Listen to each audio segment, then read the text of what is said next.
BSc ভাষাতত্ত্ব 404 এর suggestion দিচ্ছি। বিভাগ ক থেকে আমি 3টে প্রশ্ন রেখেছি। এই 3টে প্রশ্ন পড়লেই আশা করি ভাষাতত্ত্বর 404 এর ভাষাতত্ত্ব থেকে কমন চলে আসার কথা। এখানে 1 নম্বরে রয়েছে প্রাচীন গ্রিসের ভাষাতত্ত্ব চর্চার ইতিহাস আলোচনা করো। এখানে যে গ্রিসের ভাষাতত্ত্ব চর্চার উদ্ভব এবং বিকাশ টোটালটা আসতে পারে। পরের প্রশ্ন, প্রাচীন রোমের ভাষাতত্ত্ব চর্চার ইতিহাস আলোচনা করো। মানে একটা দিয়েছি প্রাচীন গ্রিসের ভাষাতত্ত্ব চর্চা এবং আরেকটা দিয়েছি প্রাচীন রোমের ভাষাতত্ত্ব চর্চা। এই দুটো প্রশ্ন তোমরা যদি ভালো করে পড়ে যাও, এখান থেকেই সমস্ত প্রশ্নগুলো আসবে, এর বাইরে অন্য কোনো কিছু প্রশ্ন আসার সম্ভাবনা নেই। পরের খ বিভাগ থেকে রয়েছে তুলনামূলক ভাষাতত্ত্ব চর্চায় ফ্রিদ্রিশ ফন স্লেগেল ও ব্রুগম্যানের অবদান আলোচনা করো। মানে ভাষাতত্ত্ব চর্চার ইতিহাসে স্লেগেল এবং ব্রুগম্যানের কি ভূমিকা রয়েছে এবং তাদের যে ভাষাতত্ত্ব চর্চার বৈশিষ্ট্যগুলো রয়েছে সেগুলো আলোচনা করতে হবে। পরের প্রশ্ন দিয়েছি ড্যানিয়েল জোন্স ভাষাতত্ত্ব চর্চার ইতিহাসে তার অবদান এবং উইলিয়াম জোন্স, এবং পরের প্রশ্ন রয়েছে রাস্কের অবদান কি।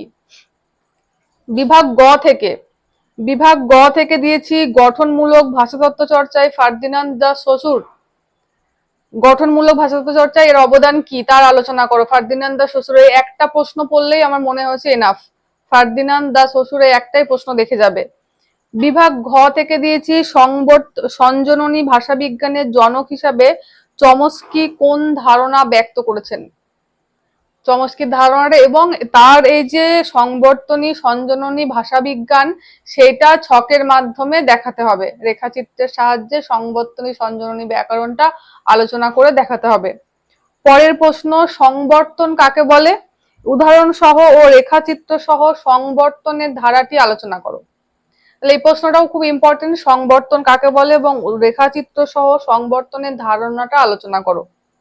এই একদম ছোট্ট সাজেশন 404 এর, এই সাজেশনটা পড়লেই তোমাদের 404 এর প্রশ্নটা কভার হয়ে যাচ্ছে এবং 405 এর সাজেশনটাও একসাথেই দিয়ে রাখছি এই ভিডিওতেই।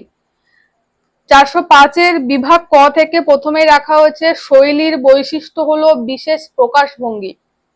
মন্তব্যটির নিরিখে যে কোনো একটি কবিতার কাব্য শৈলী নিরূপণ করো। তাহলে এখানে শৈলী বিজ্ঞান চ্যাপ্টারটা খুব ভালো করে পড়বে তোমরা এবং শৈলী বিজ্ঞান চ্যাপ্টারের মধ্যে শৈলীর যে বৈশিষ্ট্য রয়েছে বিশেষ প্রকাশভঙ্গি, সেই মন্তব্যটার নিরিখে একটা কবিতার কাব্য শৈলী নিরূপণ করো। কোনো একটা পার্টিকুলার কবিতার কাব্য শৈলী তোমাদের নিরূপণ করে দেখাতে হবে। পরের প্রশ্ন, শৈলী বিজ্ঞানের শ্রেণীবিভাগ করে উপন্যাসের শৈলী নির্মাণে বাক্যের ভূমিকা কি। উপন্যাসের শৈলীটা নির্মাণ করে দেখাতে হবে সেখানে বাক্যের কি কি ভূমিকা রয়েছে।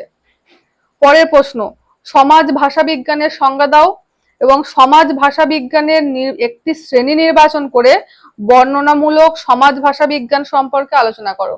তাহলে সমাজ ভাষা বিজ্ঞানের যে পাঠগুলো রয়েছে সেই পাঠের মধ্যে বর্ণনামূলক সমাজ ভাষা বিজ্ঞানের কি কি মানে ভূমিকা রয়েছে, কি কি বৈশিষ্ট্য রয়েছে সেগুলো আলোচনা করতে হবে।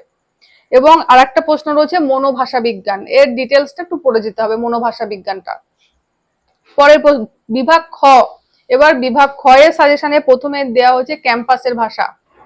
পরের প্রশ্ন সমালোচনার ভাষা এবং পরের 3 নম্বর প্রশ্ন পদ্য ও গদ্য ভাষা। তাহলে বিভাগ খ থেকেও একদম ছোট সাজেশন, 3টে প্রশ্ন রয়েছে।